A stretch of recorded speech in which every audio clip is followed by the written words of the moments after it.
আরে নাফরমান, তোরে শেষ পর্যন্ত কোথায় গিয়ে থামাবে? তোরে একটা জানোয়ার ছাড়া, একটা কুকুর বিড়াল ছাড়া, একটা হাইওয়ান ছাড়া আর কিচ্ছু বানাবে না। তোরে একটা নর পশু বানায় দিবে। চরিত্রহীন মানুষ থাকে না, লম্পট কোনোদিন মানুষ হয় না।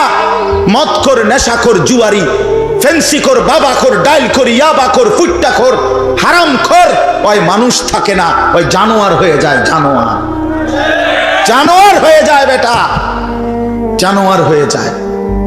যে কপাল সেজদা দেয় না সে কপাল, যে মানুষ মানুষ হয়ে সেজদা দেয় না, আল্লাহর কসম, আল্লাহ তাআলা কোরআনে বলছে, ইবলিস তুই সেজদা দিলি না, আজকের থেকে তুই শয়তান। এজন্য যে কপাল সেজদা দেয় না সে মানুষ নয়, শয়তান।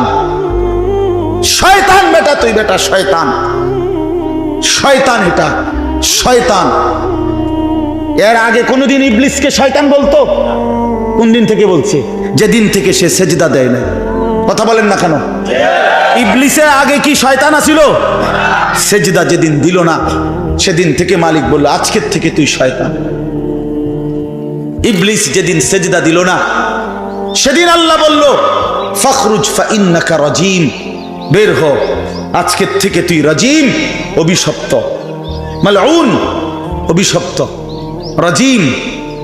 আল্লাহ বলছে, ওয়া ইন্না আলাইকাল লানাতা ইলা ইয়াউমিদ্দিন। ইবলিস তুমি সেজদা দিলা না, মনে রেখো আজকের থেকে কিয়ামত দিবস পর্যন্ত তোর উপরে আমি আল্লাহর লানত। এজন্য বেনামাজি তোর উপরে আল্লাহর লানত,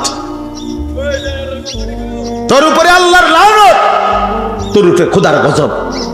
আর আল্লাহর লানত যার উপরে সে সুখ পায় না।